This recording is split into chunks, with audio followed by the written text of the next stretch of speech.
Welcome to How I AI, the podcast featuring real people, real stories, and real AI in action. I'm Brooke Kramer, your host and guide on this journey into the real-world impact of artificial intelligence. For over 15 years, I've worked in creative marketing, events, and business strategy, wearing all the hats. I know the struggle of trying to scale and manage all things without burning out. But here's the game changer, AI. This isn't just a podcast. How AI is a community, a space where curious minds like you can come together, share ideas, and I'll also be bringing you exclusive discounts, free trials, and insider resources so you can test drive the latest tools and tech yourself. Because AI isn't just a trend, it's a shift. The sooner we embrace it, the more freedom, creativity, and opportunities we'll unlock. How I AI is brought to you in partnership with The Collective, a space designed to accelerate your learning and AI adoption. I joined The Collective and it's completely catapulted my learning, expanded my network, and showed me what's possible with AI. Whether you're just starting out or looking to refine your AI strategy, The Collective gives you the resources to grow. Stay tuned to learn more at the end of this episode or check the show notes for my exclusive invite link. Hello, everyone. Welcome to another episode of How I AI. I'm your host, Brooke Kramer. I'm still in Bali, and I had the opportunity to meet so many amazing individuals in the tech space. Today, I'm hosting Emaan Faith. She's a visual artist and AI expert. Emaan, thank you so much for being here, and welcome to How I AI. Thank you so much, Brooke. I'm so honored to be here today. I would love to just open the floor in the space for you to share all about your background and how you came into AI. Yeah, so I was actually a full-time self-taught visual artist for the past 8 years, and I was painting murals around the world, doing fine art, and how I got into AI first was I started using Midjourney as a tool to come up with multiple mural concepts at the same time.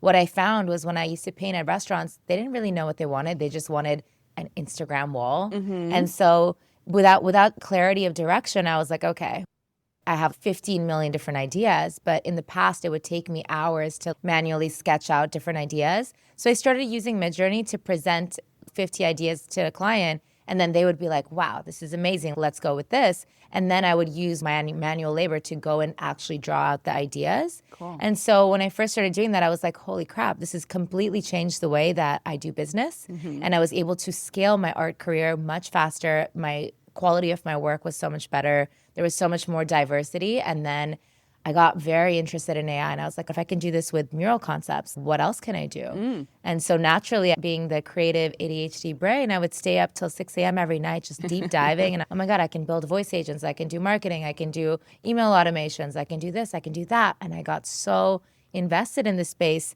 And eventually, I actually took a break from painting 1.5 years ago, and I've been all in on this space ever since. Wow, that's incredible. My most recent corporate job, I was doing marketing for a lifestyle boutique hotel, and we worked with local muralists in Wynwood, Miami, and it was always more beneficial to see their work presented digitally, and I could see how a tool like Midjourney would really support that process for submissions. So that's cool that that was just your organic segue into using the tools. We did a really cool workshop together during the mastermind this past week. I loved the demo that you had us do, and we created our own digital ad and digital influencer. Could you share all about your technology stack and everything that you're using right now? Honestly, I'm using maybe 100 different tools at the moment. It's funny because I spent my monthly subscriptions just for AI tools is insane. But at the same time, it provides me so much value. I would gladly pay for any of these tools in a heartbeat because it replaces having a whole team. I guess now that I'm in the AI space, the most common ask that I get is to create AI avatars. And so for social media automation, being a creative myself, I understand the value of social media, but I hate having to think about filming and recording because I really want to be involved in my creative process. And when you know there's a camera filming, it kind of takes away from the process. Of course. And so naturally, I created my AI avatar and I started using her to start creating all of my AI content. And then for my personal page, I would then have B-rolls of me painting. But when I had anything that had to do with talking on the camera, so something like HeyGen's really great for that, 11 Labs for cloning the voice, And then I actually started getting more into, okay, what else can I do with this? Currently, I'm building custom AI voice agents. I'm actually building an AI educational platform to teach people about all the different tools and their uses. Another really great thing was with the art was like to be able to superimpose the concepts into a 3D space so that people can really see the vision rather than just presenting a JPEG. I'm like, show me a picture of your space. Let's use AI to put it into the space so people can visually see and get the feel of what it'll look like when it's in their environment. Wow, that's so impactful. I could see the benefit of that. Just thinking about interior design, like to Exactly. see what it looks like in this space versus just trying to use your imagination. Yeah, exactly. That's awesome. Tell me more about the platform that you're creating to teach people AI. Yeah, so I had the vision for GetEducated.ai a year and a half ago because when I first got into the space, I was learning everything on YouTube and the quality of the content, there's just way too much information out there. It's not great. It's usually some guy in some country with a horrible accent and you're just like, I want to learn. I just found that there was really not a centralized place to learn about AI. And if you type in AI courses on Google, all you find is gosh. courses on machine learning and data science. Yeah. It's not really practical information. I then started joining these paid private communities, which ended up costing a lot of money. And then also on school, there's a lot of communities on school, like Liam Otley is a really great example of a school community where I've learned so much. But at the same time, the platform, I don't love it. It's again, there's a lot of noise, there's a lot of clutter, there's a lot of trolls in the space. So it's very hard to find the information that I was looking for. There's obviously a huge opportunity. There's a huge gap. And if I could be the person to bridge that gap, by creating these hyper specialized courses for every single industry and niche, like AI for product designers, AI for web designers, AI for fashion designers, AI for whatever the need is. And so I've been working on that concept for the past year.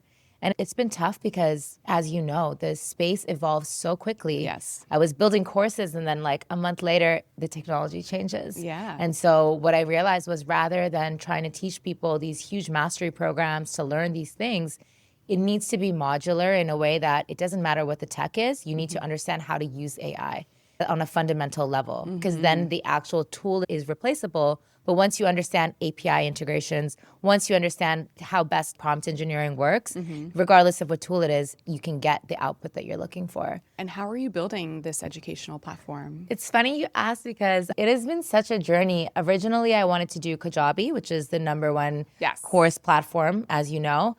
Unfortunately, Kajabi is only for single course creators. Okay. But from the beginning, my vision was to have a course marketplace because there's a lot of different industries that I know that I don't specialize in. So I wanted to have multiple instructors for multiple industries. So Kajabi didn't suit my needs.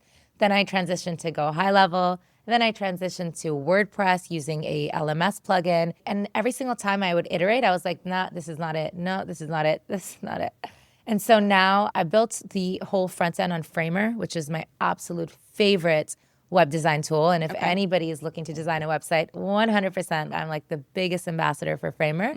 And for the community, I want to custom build it, but I have to start somewhere. So right now I'm using Circle, but the goal is to custom build it because like I said, for me, the aesthetic, the user experience, all of this is so important. And I want to create the masterclass of AI education. Yes. But, you know, it doesn't happen overnight. And my perfectionist in me is like, you got to start somewhere. Yeah. Yeah. I also am looking into Framer after our mastermind. I know Eric recommended it. I think I'm going to create a new website using that as well. It's insane. How do you integrate payment into that? So to my knowledge, you can really just copy any template or platform or even website nowadays, right? You can clone things. But then how do you integrate things like the process of payment and getting that all squared away? They're all plugins. So They're you can just use plugins. PayPal, you can use Stripe. Yeah. You can integrate any plugin into it. So Framer is just a platform to develop on, but then you can add all the plugins. You can do a lot with it. Okay, I'm going to look more into that. You shared about APIs. Someone who doesn't know what that means, could you expand on that?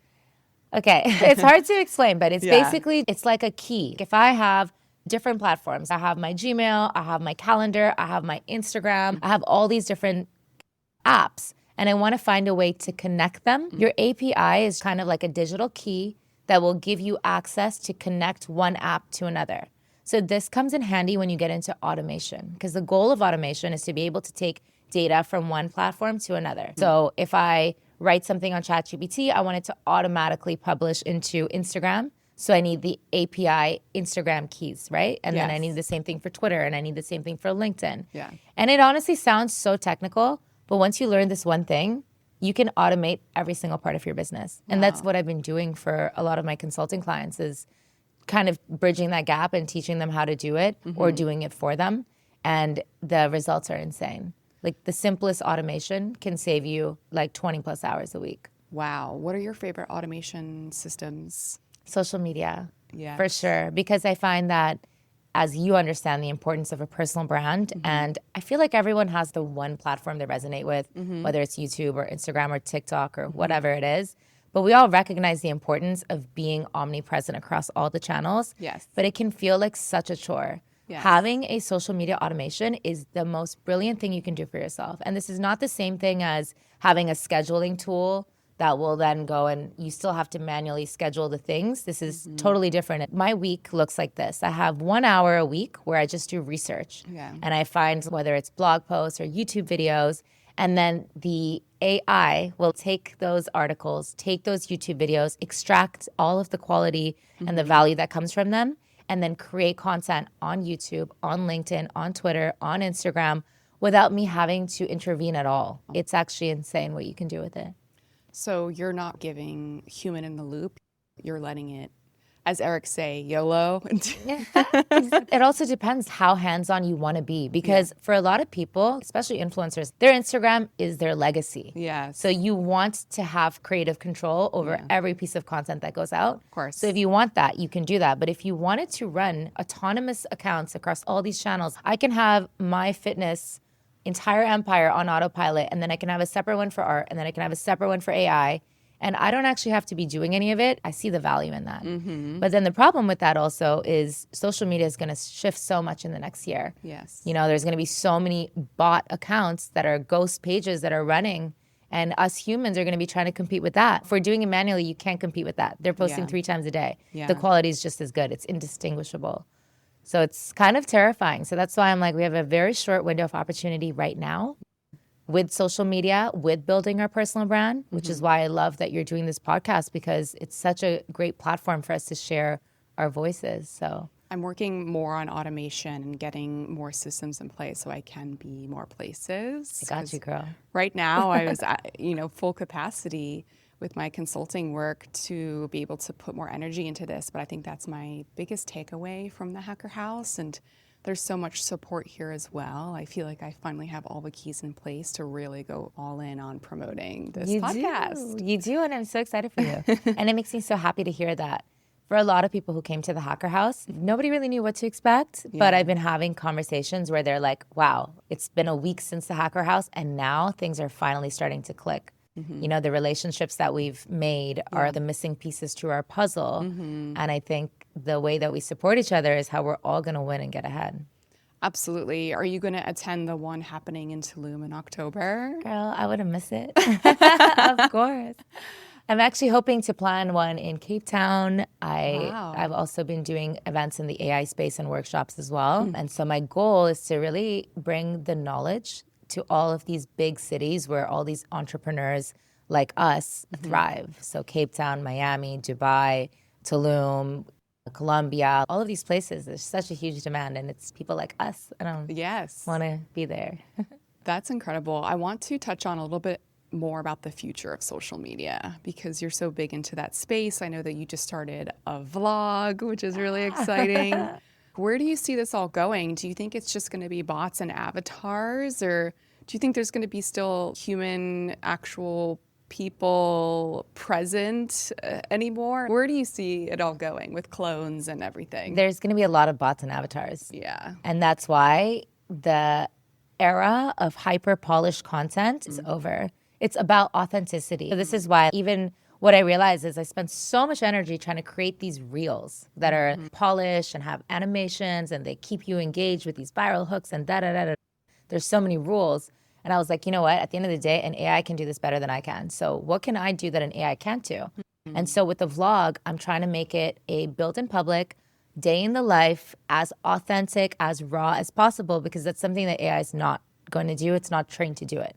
I mean, it can in the future. Yeah. But I think the more authentic we are, the less polished we are, the more in-person communities that we built, like community building is going to be so huge, you know? It's so important for us to focus on that now because the time is running out. The world's going to be such a different place a year from now.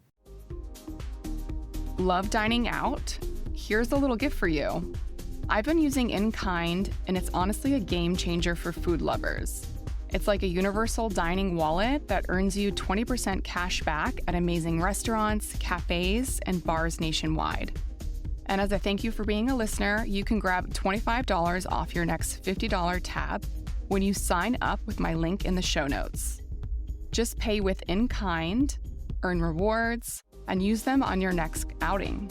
A quick heads up, this offer is for new In Kind users and covers food, drinks, and tax, but no tips or fees. The credit expires 30 days after you claim it, so don't let it go to waste. Check the show notes for my affiliate link and enjoy your next meal on me. Well, kind of. Another question I like to ask, since you already shared amazing benefits, automation, and time saved, did you have any challenges to adoption when you were first getting in?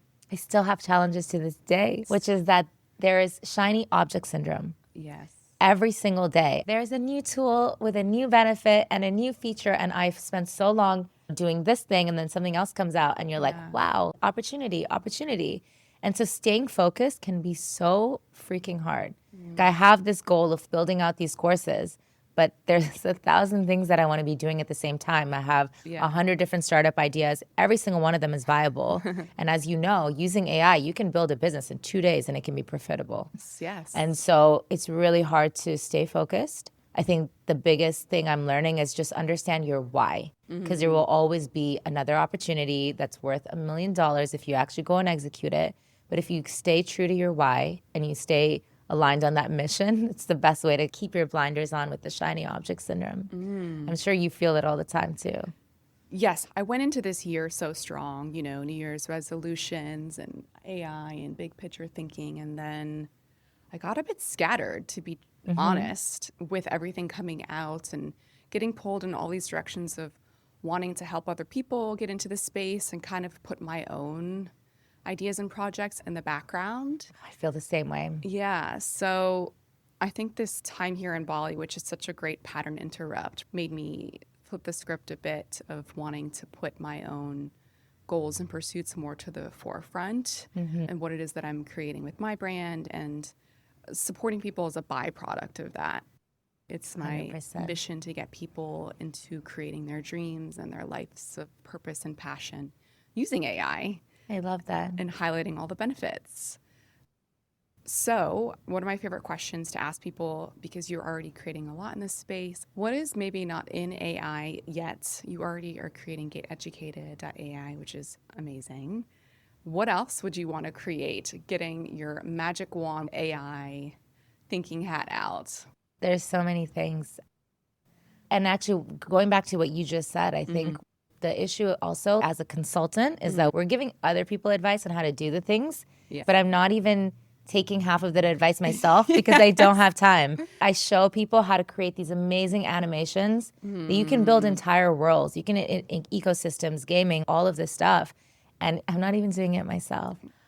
But to answer your question, I think the biggest opportunity, which is inevitable, is the intersection of blockchain and AI. Okay. And I think that we're still not there yet, in a sense of there's going to be a big problem when people are like, we can't tell what's real and what's fake. We can't tell the origins of anything. You have fake news that looks so realistic. You can start a war over this stuff, right? So I want to see this happen sooner than later, that people start tokenizing everything that's created so that we can verify that source of who created it, when was it created. We can track it all the way back, right? And that's what blockchain technology does. And no one's really, it hasn't become commercial yet, but I think that's the next biggest thing that needs to happen. That's interesting. In the last Miami mastermind for the collective, one of the speakers, Chris Moore, was speaking about how they can, as of right now, they can detect AI between real people based on their breathing patterns and recognize that. That's so cool. But at what point does that catch up? It will. Right? Yeah, AI can replicate like your breathing patterns, your heartbeat, your everything. Yeah. You can code imperfection into the AI, into the avatars, into their speech so that you can tell that it's human. But yeah, with the tokenization aspect of things, that's probably the only way we're going to be able to. And I used to be huge in the Web3 NFT space, and I realized that it was just way before its time. And now that we have AI, this is going to be essential. It's the only way we can actually start to see things that are true or things that are like, where do they come from? That was my first initial thought when you were demoing how to create ads and how we can just throw, like I sent you on Instagram, a t-shirt on Canva on a model. So cool. I was mind blown. Canva. Yes. Canva is like the underdog. Yes. Graphic designers always laugh that, oh, you're not a real designer using Canva. Canva's AI suite is insane. When you Yeah. showed me that, I was mind blown. It was really cool. I'll Insane. be sure to link that in the show notes so people can see what we're referencing. But on the flip side, at what point do you buy a t-shirt or buy a product that is shown on AI, an AI-driven ad, and then it comes into real life and it doesn't look anything like that? It's going to happen for sure. We're- Expectation versus reality. Yeah, what's the quality control and the standards? This just goes to your point of tokenization. There's going to need to be more AI laws and regulations and layers Absolutely. of security. Absolutely. I just saw yesterday, Google released a new virtual try-on, but it's not trained on different body styles. It's trained on Yes. generic, like one specific race, one specific style of body. It doesn't take into account that every human body is different. And just because virtually it looks amazing on me doesn't mean it's going to look virtually on me in the real world. Yeah. And for sure, that's a problem we're going to see. But again, it's only a matter of time before AI can start to train itself and fill those gaps. I'm so excited to see what happens a year from now, 2 years from now. Me too. So what are your favorite tools right now? You mentioned that you have hundreds and you're trying a bunch, but what did you use just today? Well, today, like in my demo that I did here in the Hacker Hut, I was using Adobe Firefly for Okay. product photos. For GetEducated.ai, I've been using a lot of that to create some of the custom graphics and stuff. Okay. And before that, I just woke up. There's a lot more time in the day to use AI. Yeah, there's a lot of other tools that are coming out every single day. Google VO3 is the number one for hyper-realistic video generation that matches with words and speaking. There's GenSpark, which is taking over for custom autonomous AI agents. Every single day I'm blown. And so my advice is where I learn is I go to product hunts, and there you can find the list of all the top products that are coming out. And they have little tutorials and they have affiliate codes. Yes. I'm always on Product Hunt to see what's new on the market. You should definitely check it out. Awesome. Since you're an artist, first and foremost, what does it mean to be an artist in the world in AI, which might be feeling like it's threatening creativity a bit, or maybe it's not at all? Yeah, it's hard to say because art is about self-expression. And an AI cannot feel emotion like an artist can. Like when I paint, I'm bleeding onto canvas. That's how I feel. That's my relationship with my art. That's why the best art, the best poetry, the best music, it all comes from pain and processing these emotions, right? And AI is not able to do that. However, it's really good at imitation. And there was a point in my life a couple months ago when I was like, there's no way. You can tell AI art is soulless. Yeah. I used to always say that, but now it's not soulless. It can replicate the soul and the emotion and the pain and the imperfection. So is it a threat? For sure it is, but it'll never take away from our process. If you stop focusing so much on the output and you focus more on the actual process of creating, AI can't take that away from you. It can make a better portrait than you can, sure. But that process of creating that portrait and spending hours fixing the lights and the shadows and the cathartic, I almost transcend when I'm painting. It's like a form of meditation. Yeah. AI can't take that away. So people need to be less focused on the output and more focused on the creative process itself and what it gives them Yes. emotionally. And you can't replace that. I saw recently that they're training AI specifically on emotional intelligence now, right? We said earlier in the year, things that AI can't replicate, and emotional intelligence obviously was one of them, but now they're coming after our emotional intelligence. It's going to be so creepy when the AI bots have more emotional intelligence than most men these days. It's going to happen. And then we're going to be like, why am I so connected to ChatGPT and it's so hard to date? Or maybe they will finally start to teach that in schools, and it'll I be hope so. training little kids how to be emotional intelligence. And then, I hope so. yeah. I actually had this thought the other day that, if we have children, when we have children, they're not going to school. No. Nobody's going to send their kids. The school system hasn't changed since like the last 60 years. Yes. That's why I was so passionate about GetEducated.ai. The reason kids of the future will have some type of school system is just for the socialization aspect. Of course. Of learning how interpersonal relationships work. Yeah. But when it comes to actual education, that is dead. And so this is another multi-billion-dollar industry. There's a huge gap of what is the future of education for children going to look like. Yes. And who's actually going to be the one to change it and reform it completely. I'm so grateful that AI is going to be doing a lot of the education because you can code in emotional intelligence and the curriculum will always be current and it will always be updated. Things are going to shift so much. And I'm just curious to know who's going to take the lead and what that future will look like. I've seen some smaller schools in Florida and Texas already integrate that and adapt that rather than be scared or negative towards it. And I think it does free up a lot more time and space to have more human in-person connection and experiences rather than spending so much time on learning in school and homework. And Exactly. that can be optimized, and kids are learning at a faster rate because they're not held to these standard processes across the board because we all learn so differently and experience and take in information uniquely. And now we can have this individualized method of learning and growing, which I think is one of the many benefits of AI. And even as a business owner, as a marketer, as someone who's reaching out to clients, you can individualize your products and your offerings and your courses, right? Yeah. No longer do we take the same course. So I imagine with GetEducated.ai, people can be able to go in and choose their own journey, learn at their own pace, and go in that way, which is just, I'm excited. Yeah, I think it's making us superhuman. I don't think it's artificial intelligence. It's not artificial at all, but it's giving us the ability to be superhuman and tap into the intelligence of the world. It's insane. I'm so grateful to be alive in this era. Yes. There's a lot of people who are afraid, and I'm just like, wow, how lucky are we to have been born before the internet was created and to now be leading the future of the AI revolution. 90s babies, we got it so good.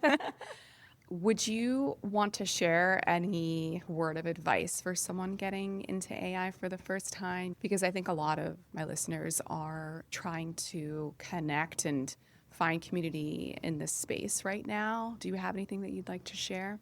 I think the biggest thing, because I've been working one-on-one with a lot of people, is that people want to get into AI, but there's just so much opportunity and so much potential. They get very overwhelmed very fast. And that's also how I felt in the beginning. Yes. But I think you first have to get clarity on what is it that you want to achieve. So really set the foundation of, okay, in a perfect world, 5 years from now, this is the type of empire I want to create.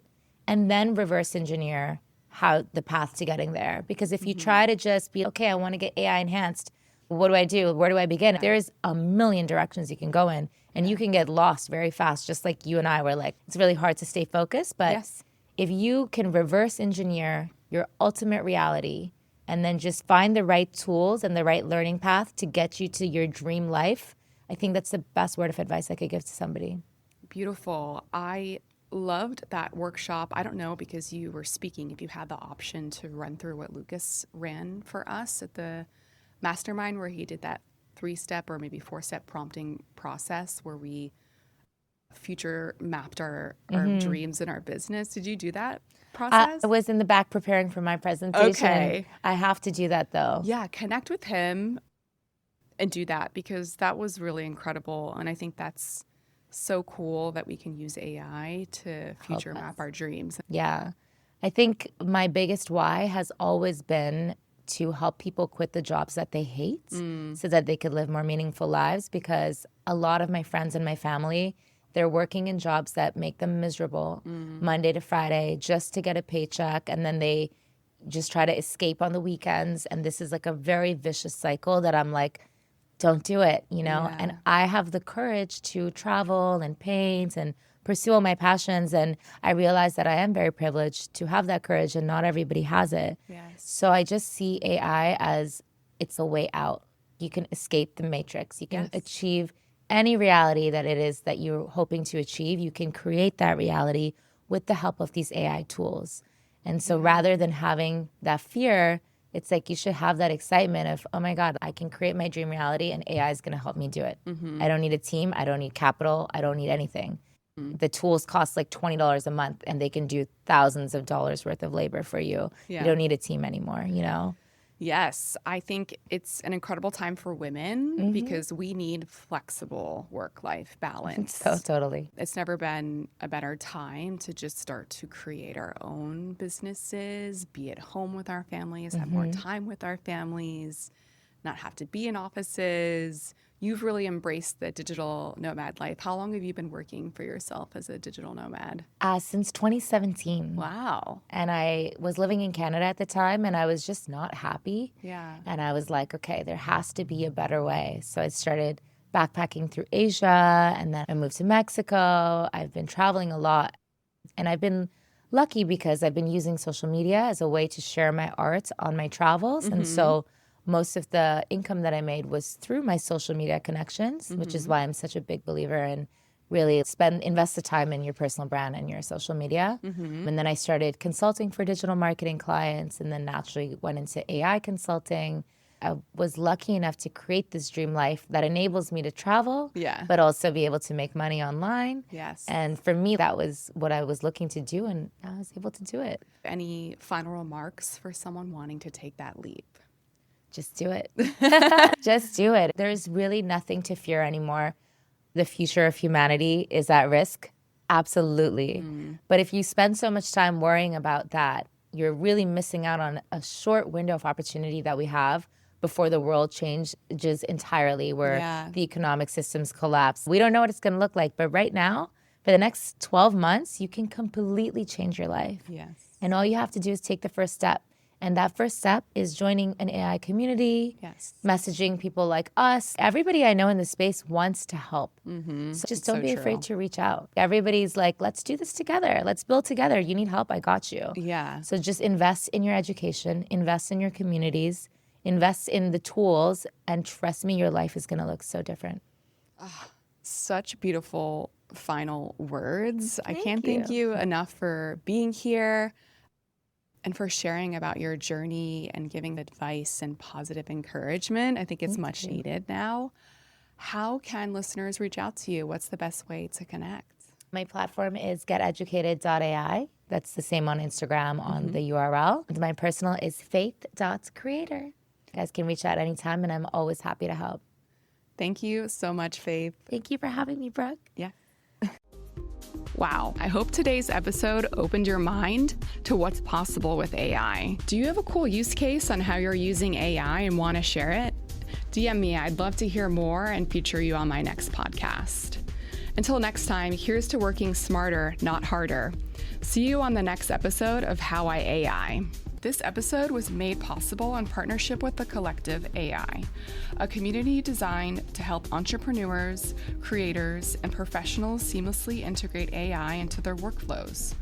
One of the biggest game changers in my own AI journey was joining this space. It's where I learned, connected, and truly enhanced my understanding of what's possible with AI. And the best part, they offer multiple membership levels to meet you where you are. Whether you want to DIY your AI learning or work with a personalized AI consultant for your business, the Collective has you covered. Learn more and sign up using my exclusive link in the show notes.